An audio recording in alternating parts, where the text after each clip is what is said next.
Marahil isa ka sa mga taong stress na dahil sa buhol-bol na traffic dito sa Pinas at sa dami ng sasakyang kahit saan ka lumingon.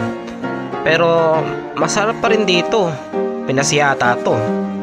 Dito ka matututo kung paano lumpipit mag-drive, yung kahit tingin mo hindi kasya pagkakasyahin mo para lang hindi ka businahan ng mga sasakyang nasa likod mo.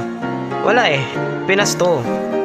Tulad itong Suzuki Alto na parang bite-size na donut sa kakitan dahil sa compact at tipid sa gas consumption at sa durability, iba din.